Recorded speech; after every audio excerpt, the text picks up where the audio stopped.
Podcast 039. Assalamualaikum warahmatullahi wabarakatuh.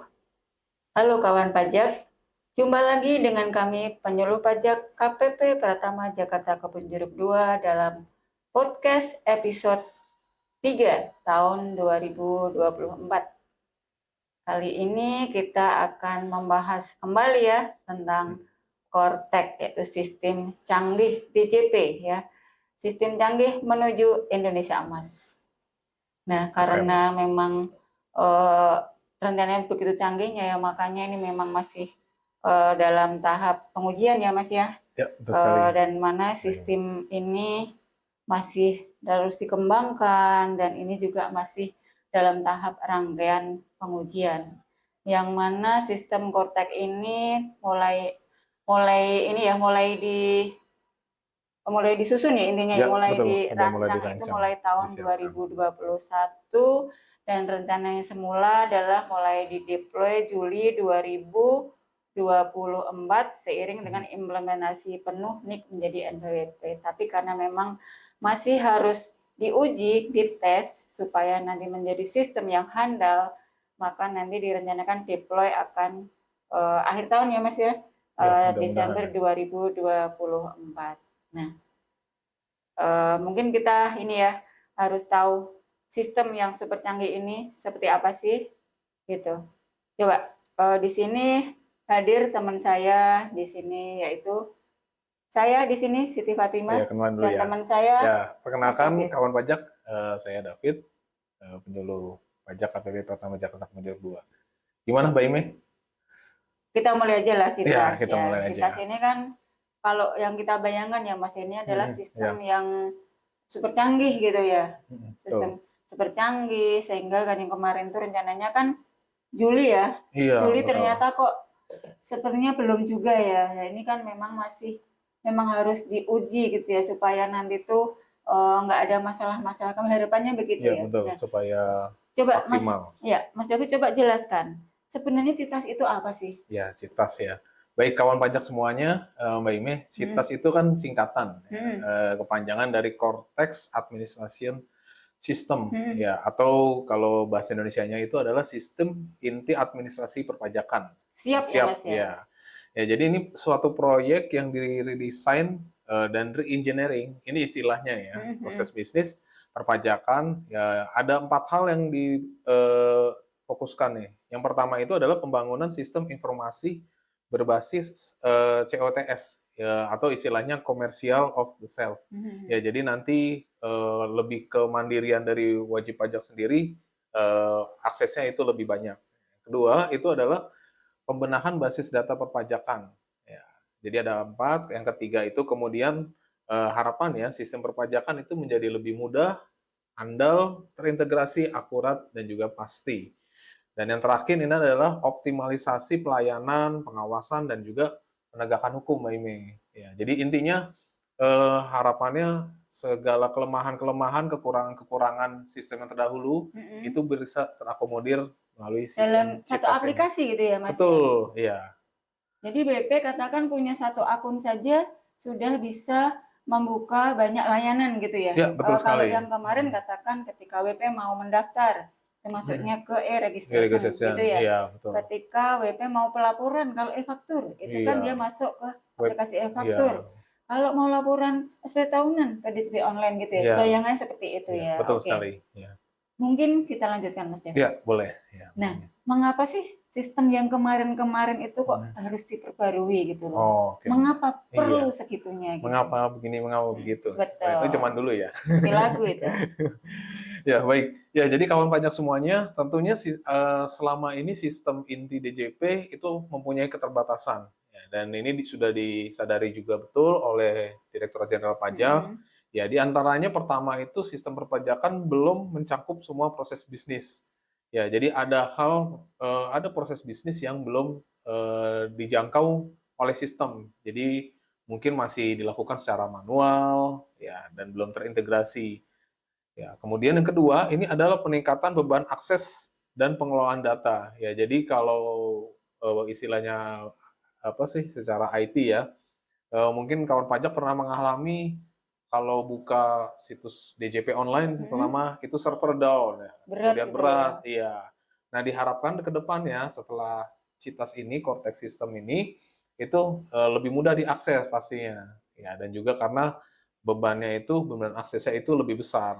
Ya, dan yang terakhir juga ini mengikuti perkembangan dunia digital terkini ya. Jadi sistem IT-nya pun sudah modern ya. Jadi karena sistem yang lama ini mungkin sudah tidak update lah. Seperti itu sih Mbak Mega benar-benar. gambarannya. Iya sih Kak, beban akses sendiri itu memang kita sebagai penyuluh ya, kan Iya, sering betul. berhadapan dengan WP ketika upload faktur lemot gitu Ya, kan. Lapor DJB online nggak bisa masuk-masuk, iya. minta token susah gitu ya. Pengalaman Kedepannya, jadi ya. iya, kedepannya diharapkan tidak seperti itu lagi ya. Ya, Kalau betul. mungkin yang perkembangan dunia digital itu mungkin juga kayak sekarang kan pertukaran data ya, Oh, lebih ya. transparansinya EOI ya. pertukaran data Ya, ya, EOI. exchange of information. Ya. Nah, tentu ini ya dari proses perubahan itu pastinya di sini akan ada probis-probis yang akan muncul ya. Ya. Kira-kira itu bisa dijelaskan, Mas? Mungkin tidak harus semua, mungkin Oke.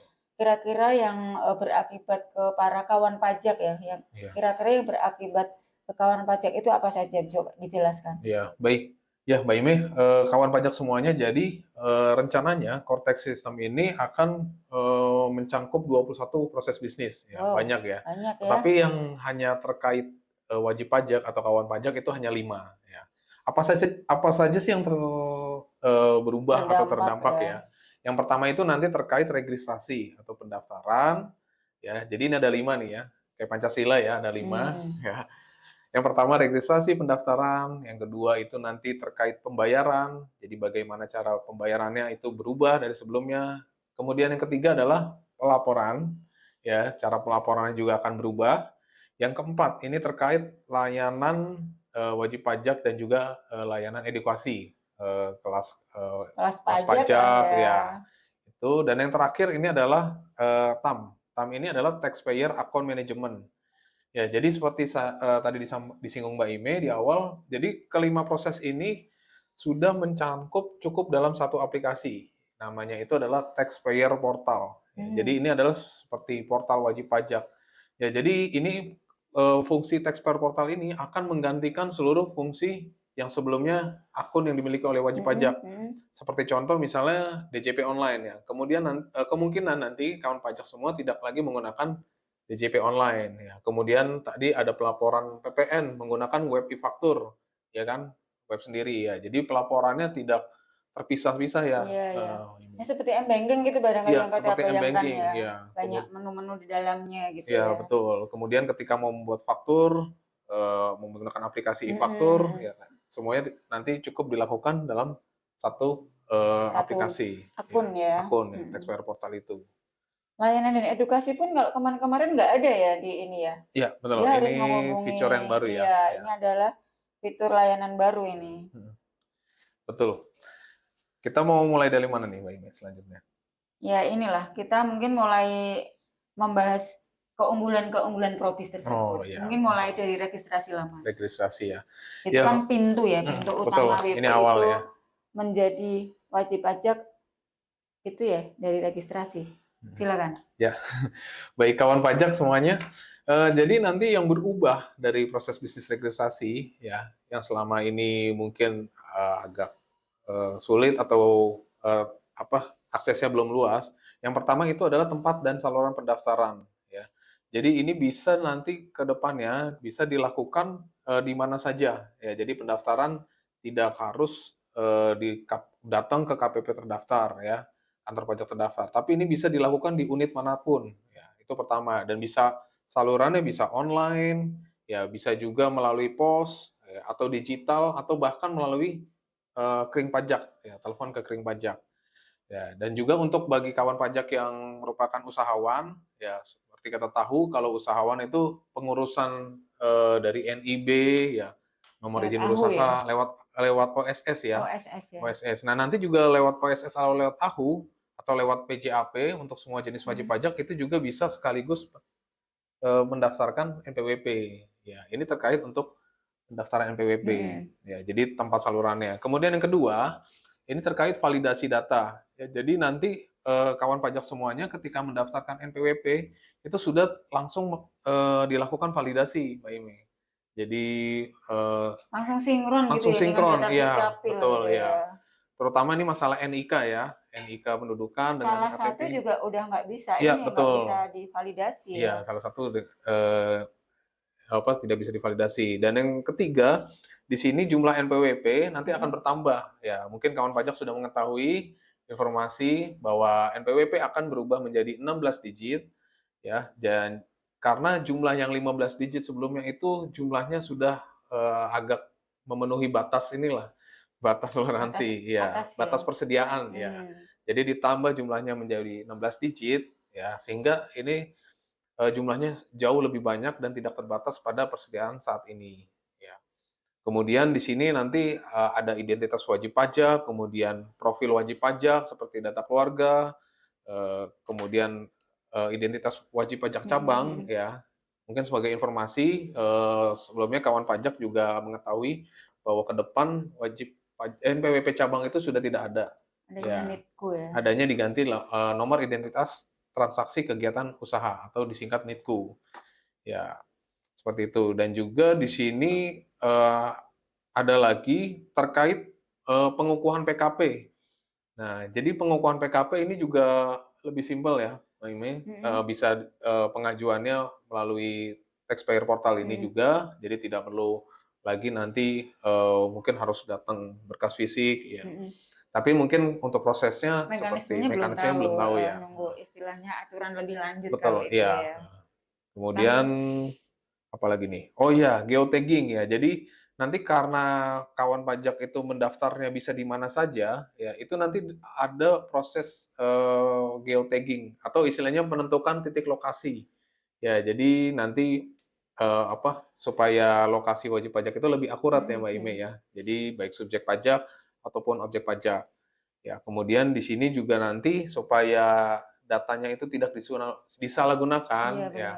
Karena mungkin ada kekhawatiran nih, Mbak Ima nih. Wah, ini ketika mendaftar EPWP, apakah data saya ini karena sekarang Sekarang dimanfaatkan? kan memang banyak Iya, kejadian seperti itu betul. Mas David. Jadi ya wajar saja sih kalau Iya, ini kita sebagai BP itu kadang khawatir gitu kan. betul. Iya, Cuman kan betul ya sekali. para kawan pajak sih nggak perlu khawatir ya. Iya. Dan kita juga dari sistem DJP sendiri sudah membatasi juga dari apa sih tadi tag lokasi, kemudian sinkronisasi dengan NIK, dan ini ada fitur baru lagi. Jadi kawan pajak nanti akan ada fitur face recognition. Wah keren. Iya, Keren jadi ya. bagaimana foto di KTP itu disandingkan dengan foto real sebelumnya. Ya. Jadi ini keamanan juga untuk kawan pajak semuanya ya, Mbak Ine ya. Benar, ini aman istilah pengamanan akun ya Mas Iya, ya. betul. Istilahnya kalau kemungkinan dibobol itu sangat kecil gitu kan. Iya, Kalau betul face sekali. recognition gimana cara membobolnya? Iya, akan sulit lah ya. Dan juga nanti selanjutnya ketika pendaftaran berhasil, kawan pajak akan mendaftarkan kayak starter pack ya. Jadi informasi apa sih kewajiban pajak ini. Jadi kan selama ini mungkin banyak Keren ya. Iya, banyak yang belum mengetahui, hanya daftar NPWP, kenapa? Karena disuruh kantor, Ya. ya, karena mau buat ini, Benar. beli ini ya. Tapi Seperti nanti, KTP Mas ya pemahamannya seperti tuh. KTP ya. Langsung simpen gitu kan. Jadi kawan pajak nanti juga bisa mendapatkan apa kewajiban pajak yang harus dijalankan oleh kawan pajak semuanya. Dari ini ya, dari starter pack ya. Ya, betul. Dan juga di sini nanti ada multiple fields ya.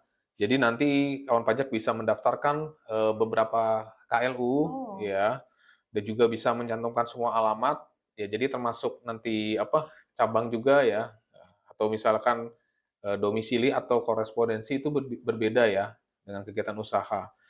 Ya, dan itu bisa didaftarkan semua ini. Jadi contohnya seperti ini, ada yang perusahaan dia menyewa virtual office, ya kemudian dia ada lokasi yang berbeda perusahaan.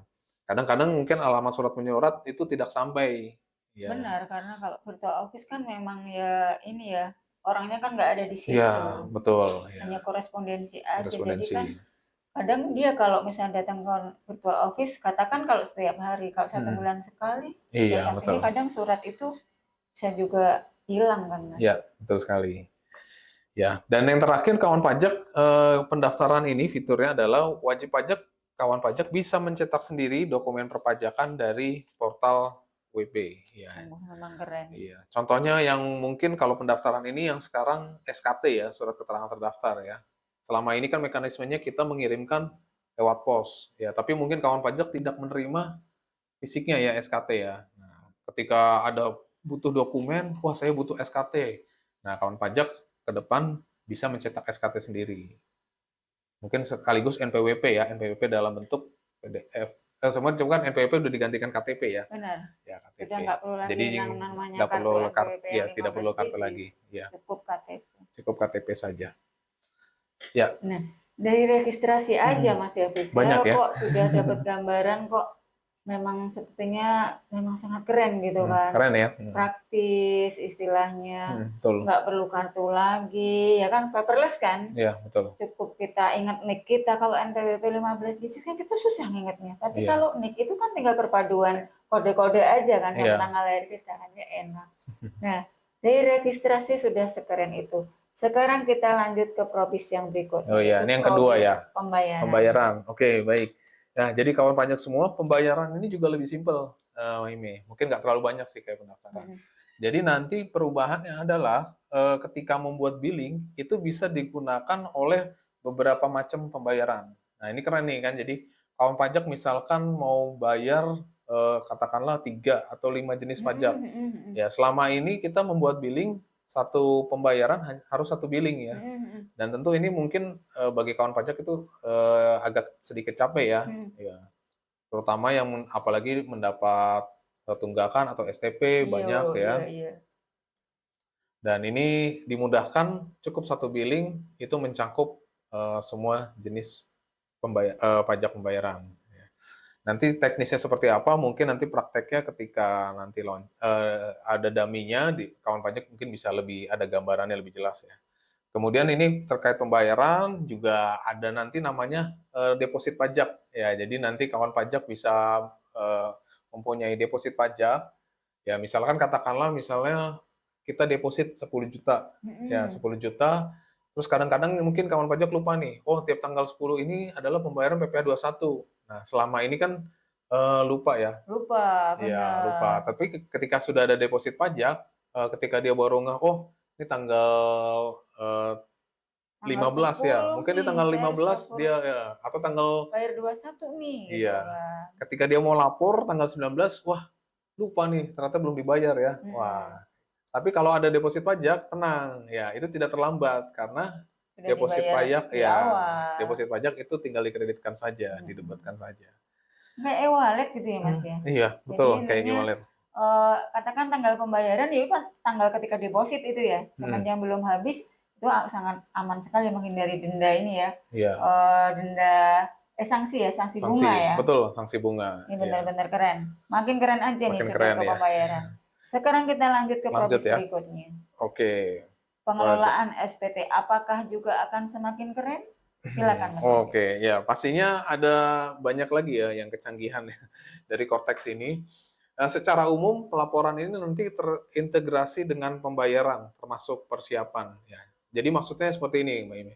Jadi kita nanti kemungkinan tidak membuat billing mandiri ya, tetapi kita lapor dulu, pelaporan dulu, kemudian nanti kan ada timbul pajak yang terutang. Ya, ketika pajak terutang baru nanti kita bisa membuat billing ya. Ini mencegah juga kawan pajak itu terjadi kesalahan kode jenis pajak ya. Selama ini sudah capek-capek bayar ternyata salah. Iya. Akhirnya mengajukan pemindah bukuan. Pemindah bukuan tentunya prosesnya lama ya, nah, ini ya. Dan jadi ini meminimalisir kesalahan lah. Ini Mbak nanti juga akan ngurangi kayak dari pembayaran tadi juga deposit ngurangi beban pemindah bukuan juga ya? Iya, betul. Jadi semuanya dimudahkan ya. Benar. Memang tujuannya memang ini ya sistem canggih ya, sistem terbaik DJP lah. Iya, betul. Ya, kemudian juga SPT tahunan ini nanti kemungkinan khususnya wajib pajak orang pribadi ya. Jadi selama ini kita ada 3 jenis, e-form 170, S sama SS ya. Jadi nanti hanya satu formulir saja untuk SPT tahunan wajib pajak orang pribadi. Dan itu semua penyampaiannya itu melalui web Ya, jadi web based dalam taxpayer portal. Ya, karena selama ini mungkin e-form kita harus mengunduh PDF, Adobe Bener, Reader. itu menyulitkan Iya, terkadang. iya, iya. Oke, PPN gimana Mas PPN PPN. Mas? Ya, kalau PPN, nah ini juga lebih mudah ya kawan pajak semuanya. Jadi selama ini ketika membuat faktur, contohnya kita harus minta nomor seri dulu Mhm, di mhm, e-faktur. Kemudian kita rekam di aplikasi e-faktur. mhm. Kemudian untuk pelaporannya ada web e-faktur. Jadi ini ada 3 nih untuk PPN. Nah, selama taxpayer portal ini nanti Iya semuanya ya, jadi satu nih, Mbak Imi. ada Innova ya kan. Iya, Kalau e-faktur itu e-faktur. ada aplikasi e-fakturnya, ada masuk pelaporannya ke Mhm, web e-faktur, bener ya? iya, Bener. betul. Dan ini semuanya nanti penomoran Mhm. itu secara otomatis. Generate gitu Iya, ya. generate, tidak perlu minta-minta dulu nomornya. Ya, ya itu gambarannya sih. Kalau yang terkait PBB Lanjut. tuh apa sih Mas? Nah, kalau terkait PBB itu ini jadi apa sih? Ada auto create SPOP ya berdasarkan subsektor atau Mhm. prepopulated isian dari tahun sebelumnya. Jadi biasanya itu SPOP di inputnya itu setiap tahun ya. Tapi ini kalau dia sudah membuat SPOP, data sebelumnya itu Mhm. akan muncul kembali di tahun berikutnya. Oh Jadi gitu itu ya. tidak perlu buat menginput dari awal lagi sih sebenarnya. Intinya ngambil dari history itu udah bisa gitu Iya ya. betul, dan dari isian data subjek maupun registrasi juga itu bisa sih. Saya makin takjub Nah, Mas ya, sampai Bang sini Jok ya. Mas. Terus sampai ini coba sekarang lanjut aja ke Ya yang lanjut. TAM. Ya. TAM ini bener-bener nih BP harus tahu banget ini TAM. Ya, TAM. Karena Nah, akunnya ini TAM ini akun kawan adalah pajak kan. betul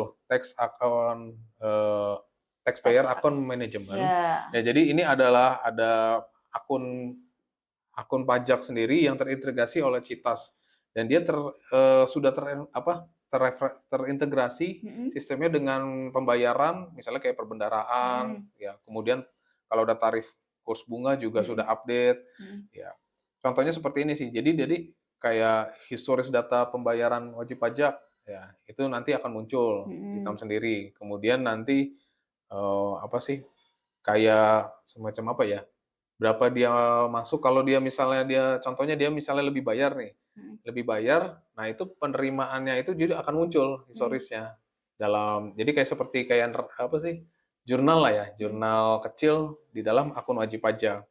Ya itu tadi pertama kan terkait akun ya, kemudian kedua tadi report ya Mm-mm. atau jurnal dan juga dia apa sih menampilkan juga misalkan hutang pajak. Nah, Mm-mm. ini hutang pajak atau tagihan pajak. Iya, Sering selama ini kawan pajak nggak tahu, oh saya ternyata ada STP ya, benar, nah, ada benar. tunggakan pajak. Nah, ini nanti akan muncul secara otomatis di TAM ini. Dan bahkan nanti di apa penagihan ini Mm-mm. STP-nya sendiri itu bisa dalam bentuk PDF-nya itu Oh, soft dimunculkan. copy Soft ya? copy-nya Oh, ya. Jadi berarti kawan ini nggak pajak perlu ini ya, tidak perlu lagi minta belum salinan. menerima. Jadi Iya, nggak ada lagi istilahnya saya belum menerima iya, STP-nya. Jadi STP atau saya SKP. belum Iya, membayar ini karena saya memang belum nggak ada iya. alasan seperti itu ya. Tapi harapannya mungkin kawan pajak tidak menerima STP ya tentunya ya. Atau Jangan dong, SKP jangan. ya. Kalau istilahnya kita memang mengedukasi Iya, para kawan pajak ini kan betul. supaya lapor Supaya pembayaran patuh itu ya. selalu tepat waktu. Ya, Jadi betul sekali. supaya supaya istilahnya terhindar dari yang namanya Mm. denda dan sanksi ya kan. Dan Ya, tentu betul kan kita sekali. harapannya kan para kawan pajak menjadi BP yang patuh dong Mas, ya Ya, kan. betul. Oke, Kita lanjut lanjut aja lagi. Mas, Oke, yang ini yang probis yang oke. belum Ini yang kelima nggak nih ya. ada nih Oh, dulu nah yang kan. baru Ini nih ya. ini Oke. baru ini. Layanan dan edukasi itu gimana nanti BP mengaksesnya ketika mungkin ini Iya. kayak mau minta edukasi atau gimana ini ya? Ya, baik. Jadi untuk layanan edukasi kawan pajak semuanya di sini untuk ada 3. Yang Mm-mm. pertama itu terkait edukasi, kawan pajak nanti bisa minta untuk reservasi kelas pajak atau permohonan edukasi ya atau materi edukasi. Ya, jadi nanti itu tersedia dalam akun taxpayer portal kawan pajak semuanya. Ya, Wow, jadi emang misalnya, benar-benar. wah saya ada waktu lowong tanggal segini. Mm-mm. Nah, saya mau minta ini dong Kelas pajak kelas dong pajak gitu ya ya. atau kalaupun mungkin karena kelas pajak harus memenuhi apa Kuota kuota ya minimal. kuota minimal oh ya udah bisa edukasi lewat bentuk lain ataupun materi Mm-mm. edukasi Mm-mm. yang misalnya terkait e-faktur Mm-mm. ya nanti kita akan tersedia melalui menu cetas Benar. Kalau ya edukasi kan kalau istilahnya memang kalau kelas pajak itu kan memang harus ada kuota minimal, itu kan Iya, 10 ya. betul, Cuman kan 10 ya. andai memang tidak bisa one on one pun juga tidak Iya, betul masalah. ya. Kemudian nanti yang kedua, selain edukasi itu ada layanan interaktif. Ya, jadi nanti ada layanan kayak semacam apa sih? Bisa dalam bentuk WhatsApp gitu ya, WhatsApp Helpdesk langsung, online lah helpdesk ya. online betul ya.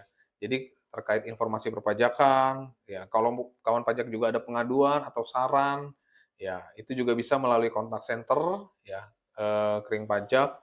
Ya, kemudian juga portal wajib pajak, ya website resmi, ini website pengaduan dan juga langsung ke kantor pajak. Dan yang terakhir ini juga layanan administratif. Ya, jadi nanti terkait apa sih layanan permohonan administratif, ini sih mungkin udah mulai ya, contohnya Ini PBK ya. contohnya seperti apa nih Mas? Ya, Kalau yang kita bisa minta melalui ini, klik call counter ini contohnya apa saja? Yang kalau saat ini, as yang is aja. saat ini, Mm-mm. di GASE kalau layanan administratif ini contohnya seperti kayak apa pemindah bukuan ya. Pemindah bukuan memang sekarang kan sudah diakomodir ya. Sudah mulai Sudah ya. mulai ya. Sudah mulai diakomodir di DJP online. Nah, nanti di taxpayer portal juga akan dilanjutkan. Kemudian nanti layanan administratif lainnya mungkin seperti apa? Misalnya WP pindah ya atau perubahan data ya itu bisa juga langsung. Tidak perlu harus datang ke KPP. Iya. Ya. Memang Intinya semua kemudahan sih prinsipnya. kepraktisan ya. Kepraktisan Memang. ya. Kalau dari sistem ini memang dari awal kita juga sudah sampai probis yang kelima yang ini ya terimbas terdampak ke WP, memang gambaran yang kita dapatkan adalah sebuah sistem yang handal tentunya, Ya, handal, betul sekali. canggih, mengurangi banget istilahnya effort WP harus datang ngantri-ngantri ke kantor, mengurangi juga paperless kan ya. Paperless, ya. Benar-benar kalau istilahnya yang kita ulas tadi itu memang benar-benar sebuah sistem yang canggih dan handal. Ya. Mungkin ada nggak Mas pesan-pesan untuk para wajib pajak gitu, kawan-kawan pajak kita gitu, Ya, boleh. terkait ini? Nah, mungkin pesannya terkait penerapan Cortex ini, yang paling penting, yang paling urgent ini khususnya kawan pajak, ini adalah pemadanan NIK. Ya, ini yang paling penting. Karena apa? Karena nanti ke depan Cortex itu sudah memakai 16 digit. Ya, jadi memang kita harapkan ya dipadankan itu pada tanggal 1 Juli 2024. Kemarin paling lambat. Ya, cuman mungkin karena ada kan masih ini perlu pengujian. Perlu pengujian, kemungkinan akan diundur bersamaan dengan penerapan Cortex nantinya. Dan juga mungkin informasi nih ya, ini rencananya memang mulai bulan Agustus dan September ya itu akan diadakan sosialisasi masif ya. Untuk kawan pajak ke KPP, jadi mungkin kawan pajak bisa ikutin terus ya update informasi, bisa follow IG kita ya. IG-nya di mana? @KPP Bonjer 2. Iya. Maaf ya, @pajak Bonjer 2 ya. @pajak Bonjer 2. Iya, @pajak Bonjer 2 atau informasi-informasi lainnya karena perkembangan ini masa peralihan ya, masa transisi. Bisa juga diperoleh dari WA online. Iya, bisa juga. Jangan sungkan-sungkan untuk bertanya ya kawan pajak. WhatsApp helpdesk kita di nomor berapa? 085186657039. Iya, betul sekali. Itu nomor WhatsApp helpdesk kita. Ya, kalau ada yang bingung, jangan sungkan untuk bertanya. Baik. Betul. Ya. Semoga sistem yang direncanakan ini benar-benar deploy di tahun 2024 ya. Ya, betul. Dan kita segera bisa menggunakan sistem yang canggih. Ya, betul sekali. Terima kasih, semoga materi yang kami sampaikan bermanfaat. Wassalamualaikum warahmatullahi wabarakatuh. Ya. Oke. Makasih kawan pajak semuanya. Terima kasih.